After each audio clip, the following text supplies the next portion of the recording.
Good morning, Delaware. I might sound a little bit different than George because it's Nicole today.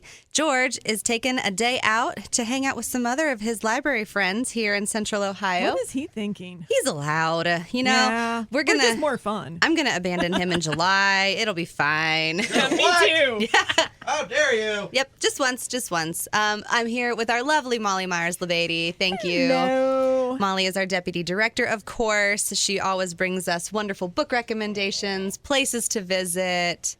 Oh, I've got a Oddities. new one that I'm planning on Saturday. Sunday, I guess now. But, So exciting. Oh, yes. And There are fingers involved. That's all I have to say. Oh, my goodness. And then our guest today is the wonderful Rich Niccum, Education Services Manager from Preservation Parks of Delaware County, Ohio. Good morning. Glad to be with you this morning. It's so nice to have people here in the studio with us. We're so happy to have you. We are going to be talking with Rich on the second half of the show about a lot of different things. We're going to maybe bring up some cicadas, maybe bring up some bird viruses, maybe bring up some, and then some other things that happen every summer, like the letterboxing and some fun, exciting things at the parks. But you know, we've got Rich here. We got to pick a brain. That's what I'm here for. So, Molly, you teased something Oh, I about did. fingers in a museum. Oh, yes. And what is this about? So, as you guys know, I love my road trips, and I like to find the weirdest things here in Ohio. So, we've been stuck inside for a year, and I realized Lloyd and I haven't been out. So, we're heading up to Bowling Green. Don't let them To out. the Wood County Museum, where they have three fingers from a murder scene from 1918. I think it was 1918. My year could be a little bit off.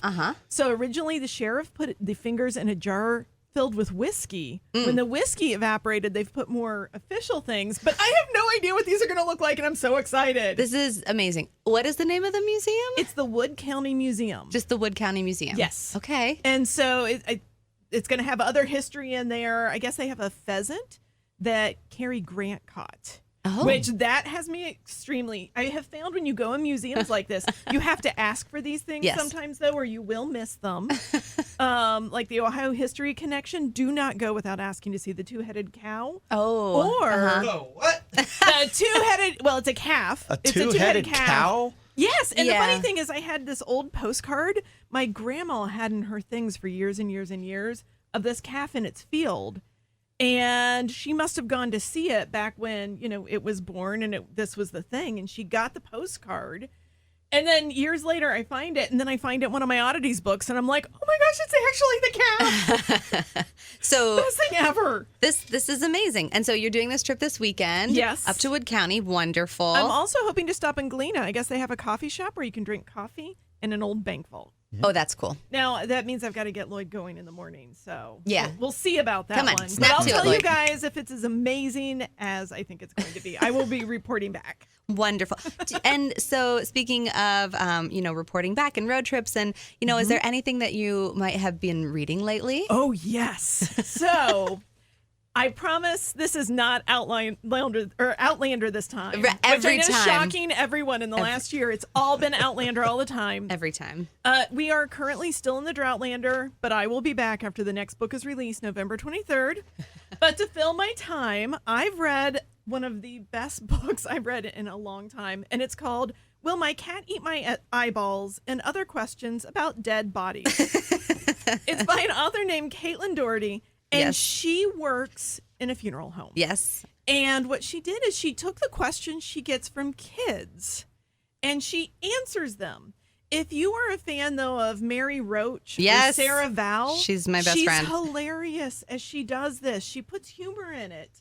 This is just a part of human bodies.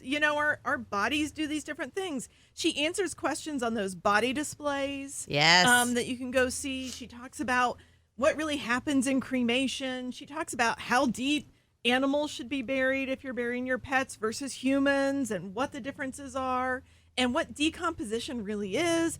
And it's so fascinating. Like, my husband would walk in, be like, what are you? Oh, that's hilarious. Couldn't even get to the end of what in the world are you listening to before he was right engaged in this book. Yeah. So I have to suggest it to everyone. If you want a good science read, your kids, so I'm not going to say this is for all kids, but if you have a kid who has a lot of questions and is comfortable with honest answers, it's not inappropriate in that way, but know your kids first. Yeah, maybe, and it is. This is a book written for adults. This isn't a children's book, but yeah, if you know your kid and you know they have questions, you could share them little stories from it. Yeah, it's really nice to kind of have those honest, true answers, like what bugs, which I'm dying to know which bugs in our parks, by the way, we need to gather if you want to have bones. Because they eat all the flesh, but the bones kind of get left because that's a lot of work for little insects to eat. All the bones, the fleshy parts are easier. Oh, goodness. Molly, it was really interesting. People are still eating their breakfast now. I'm sorry about that, everybody. Seems I've had some morbid things in the last few days.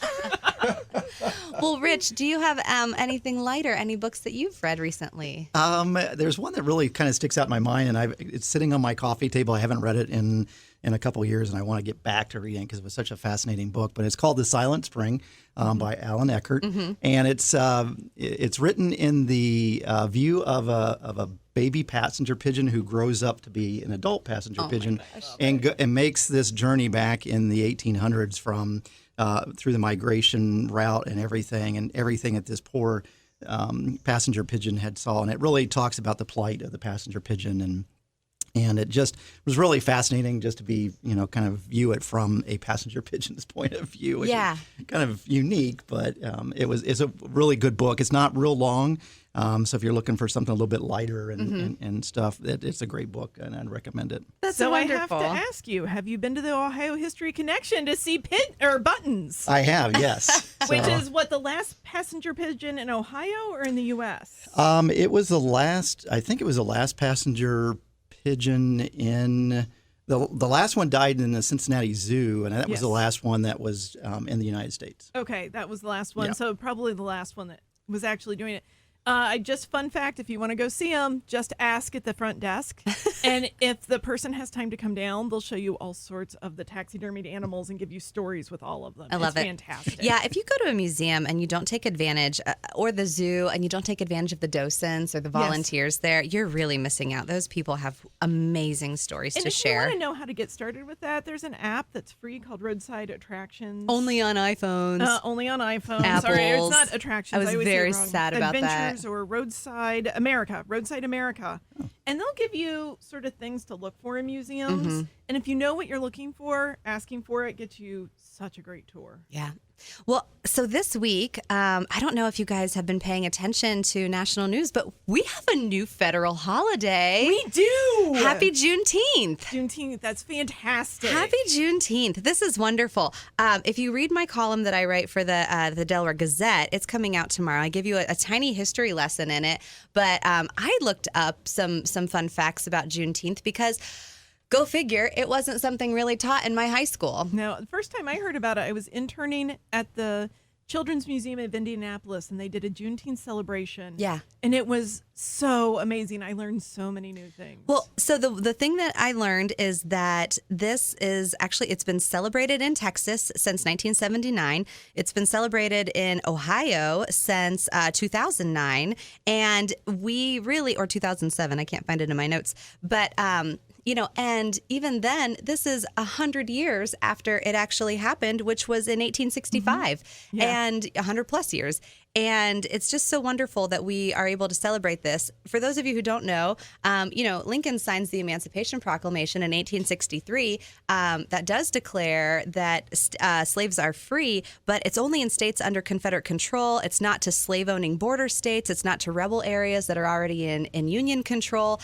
So states like Texas, other states along those lines, they didn't get the memo. Then the Confederacy, much harder to take that message down the line. Right, in the 1860s, no right? cell phones. Yeah, so, eventually the Confederacy, surrenders, and then they're kind of galloping out, and they're giving word. They're enforcing the Emancipation Proclamation, and they get into Galveston, Texas, on June 19th in 1865, and that is whenever the last slaves were finally given word and enforced, no, you are now free.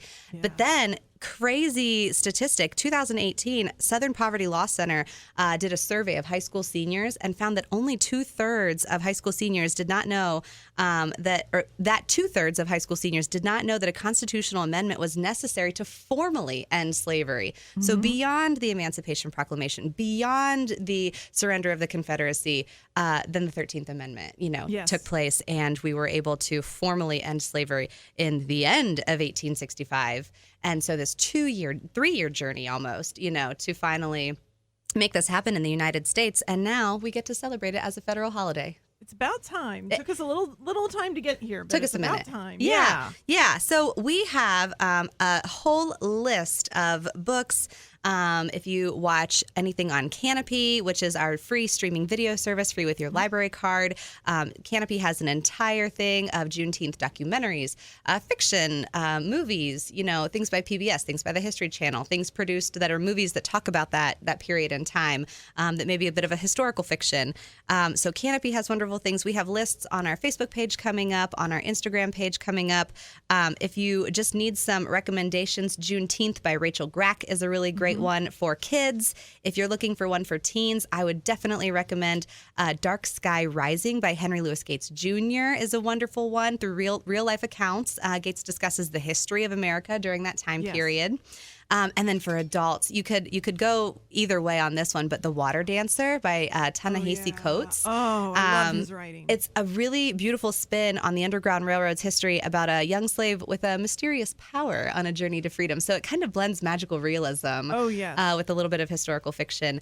Or A Black Women's History of the United States by Diana Ramey Berry and Nicole Gross.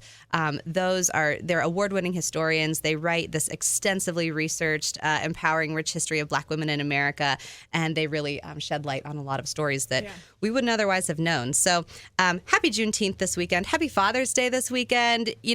Lots of reasons to get out and celebrate. Just beware of the storms that are coming tonight. Yes. So with that, we will take a break, and we will see you on the other side with Rich Niccum with Preservation Parks of Delaware County. Welcome back to Off the Shelf. Thank you for listening. Thank you to our friends of the library for being our sponsors of this show. They are just such a phenomenal partner with us. They have some really exciting things coming up in store, but I will not spoil their surprise yet because I imagine that we'll probably have them on at some point to talk a little bit more about what's coming in their world. Their energy is catching, too. Oh my goodness. And if you ever are looking for something to do, they're always looking for volunteers. Delaware it's a Library. Fun group. Yeah, DelawareLibraryFriends.org. You can go and find out how you can get involved. So thank you to our friends. So we are back with Rich Niccum, the Education Services Manager at Preservation Parks of Delaware County, and we were having a rousing conversation over the commercial break about cicadas. How are the cicadas in the park, Rich? It kind of depends upon where you are. So I work out of Hogback Ridge, which is not too far from us here at the radio station. And when I left this morning, they were starting to get loud. As the temperatures warm up, they get louder. But it's funny, if you go down to, we were talking about Shale Hollow Park and Deer Haven Park, they're deafening down that way. Yeah. But if you go up to like Gallant Woods, which is just north of the city of Delaware, they're not as loud. Okay. And as many. And I've heard, that from people that it kind of is in pockets. Where you don't hear them quite as loud. But for the most part, all over Delaware County, you'll run into them and you'll hear them. Powell is the epicenter, I'll tell you that. I think a little bit as you go and kind of they are south. everywhere, Yes. yes. You drive on 23 and you hear it. Like it's like listening to waves as you drive It's down also 23. your windshield, like Yes. thump, thump, thump. They hit your windshield. And then you have Yes. none, and then thump, thump, thump, and then there are none, and you're just sort of And then you like got to going make in and out. a trip to the car wash every 2 days. Yes. So. So part of our conversation was, are they safe? Are they safe to touch? Are they safe to step on? Are they safe for the animals? What should we know if we're coming to the parks and we, encounter a cicada? Yeah, I mean, they're loud, and if one lands on you, you get, you get kind of freaked out. I did the other day. You're just not expecting it, even though they're all around us. A little clumsy. They're safe. They don't bite. They don't sting. Their sole purpose in life is to attract, the males to attract a mate, and they die. And then bury themselves again. And then they lay their eggs. The females will lay their eggs in tree branches. And then about 4 to 6 weeks from that, little tiny nymphs will come out, find their way to the ground and burrow down about a foot and a half, 2 feet down into the ground. So the nymphs actually hatch, and then they're the ones that burrow into the ground, and then they just hang out for. And then this is a 17-year brood. 17 years, yes. So then we'll see them again. They're really, really good for the environment too. Like the 17-year thing, like aerates the ground. And, I guess that's one way of looking all the at shells it. and all the bugs when they die, they put nutrients in. Is that real or No, it's very, very real. When I was out at Deer Haven the other day walking, we had a visitor that asked too. You'll see all the little holes in the ground. So they've aerated the soil. Their carcasses will obviously decompose and provide nutrients for the soil. And good heavens, their abundance of food for birds and other animals and stuff. So I hear the fishermen can't even catch fish because the fish are all filled up on cicadas. that wouldn't surprise me in the end. Yeah. I can't even get birds on my bird feeders because the cicadas are gone. So. Yeah. Okay, now let's go over to birds. Yes. Okay. Because there's things happening with birds now, too. You guys had a very interesting post on your Facebook page recently that was talking about this mysterious illness that's causing crusted over eyes, blindness, even neurological issues, and death in our local birds. What's happening? It's a kind of a mystery. We were kind of alerted to it. We had a park visitor that had found a bird in one of the parks, and I think she had contacted Ohio Wildlife Center, had gotten some information from them. Okay. Up to that point, we weren't aware of it. This kind of started on the the East Coast, Washington, D.C., Maryland, Virginia area. They started seeing this back at towards the end of May. Kind of a mystery. The birds would come in with all of those symptoms. They usually ended up dying. They couldn't get, no matter what treatment they provided, it didn't help. And we started seeing reports and hearing from visitors that they had been seeing over the last couple of weeks. There's not a concrete explanation. They think it could be related to an increased use of pesticides that people are using to help combat cicadas, which they're annoying, but they're not Harmful to plants. I mean, we've noticed that the cicadas at a couple of the parks, you'll notice on some of the younger trees, the leaves will start to turn brown and black, and that'll happen, but they'll recover from it. So they think possibly it could be related to increased pesticide use that has similar symptoms, but they've been studying blood samples and all those types of things, and as of today, I've not heard if there's a concrete explanation for it. I had a friend ask me when we were talking about this, should they take their bird seed in? Is there anything that we can do to try to protect our birds a little more? We love them. we actually have taken in all of our feeders from our feeding stations. We have 3 feeding stations in the parks. And just to be on the side of caution, we went ahead and took them in, including our bird baths, is what I meant to say. And just to be safe, there is a illness called conjunctivitis that has some similar symptoms, though it doesn't have that neurological component to it.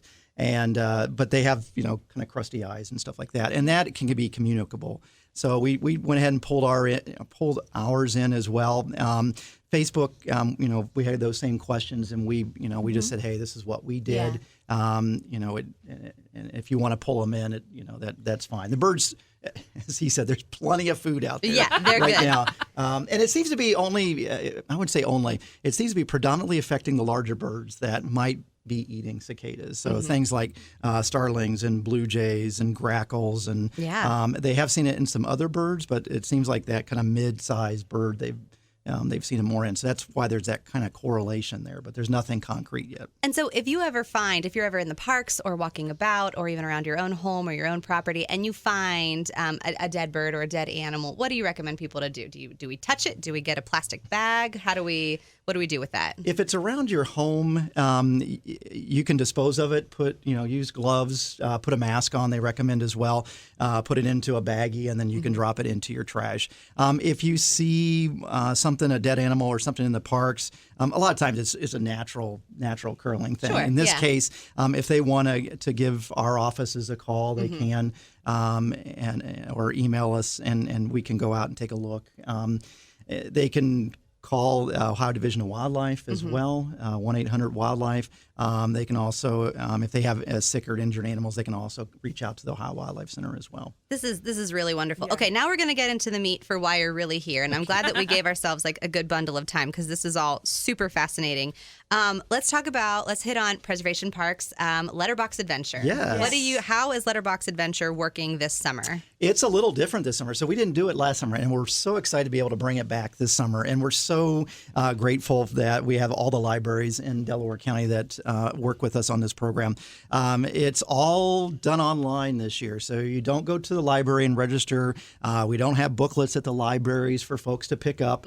And you just go on to our website. You click on our Letterbox Adventure link, and it takes you to a rec desk registration platform. You register for the program, register your kids, and the booklet's right there for you. So you don't even have to leave your house if you don't want to. I realize a lot of people are at the libraries anyways.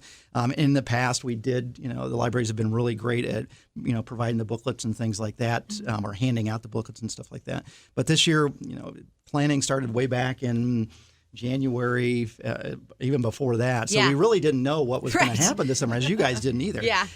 So, conversations, I remember we had, Nicole, several conversations about how can the libraries be involved this year. And I know you guys were really concerned about your staff and safety and health and stuff like that. So we made the change this year to kind of go all electronic and not have an actual printed booklet. So I think I've kind of thrown people a little bit for a loop. I think people, have always come to expect, to find those booklets at the libraries and stuff. But we'll do a survey at the end of the summer, see how things went for everybody. And if people like the electronic format, maybe that's an option that we offer, or we may go back to the booklets and stuff. And I think, if when people do come into our library, I know that our customer service, we want to help people out too. So a lot of times we'll say, like, here's the QR code, scan it on your phone, then you can just register on your phone. We could even pull it up for you on a computer because we've got the public Wi-Fi and the public access.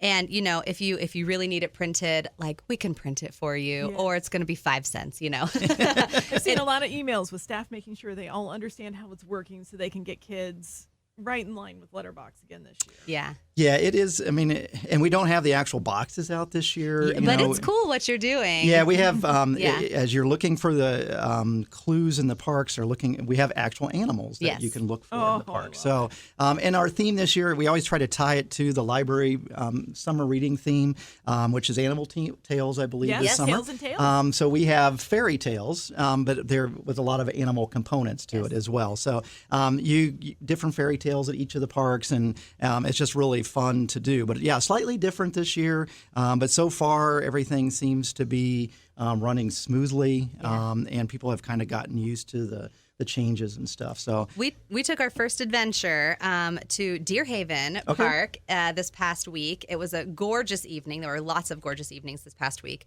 There was a gorgeous evening. We went to Deer Haven Park down on Liberty Road, and we found the aviary.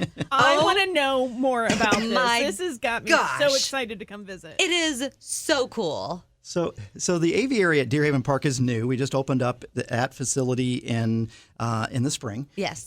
We've been working on this project and trying to get it to come together for about 3 years now.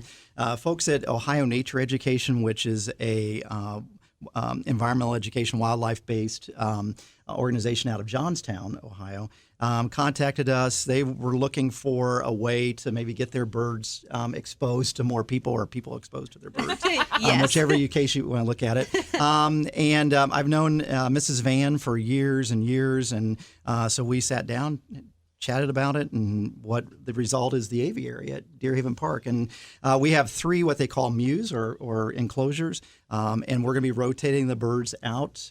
She has a large list of birds that she maintains at her in her facility, and so every quarter we'll have different birds. Oh my gosh! Yeah. So right now you have Igor and Ichabod, the turkey vultures. That is the cutest You names have ever. Henna and Artemis, the red-shouldered hawks. And you have Bella and Apollo, the red-tailed hawks. Yes. They are so cool. My children were fascinated. My 6-year-old was like, they look gross. My 2-year-old was like, let me in there. How can I pet them?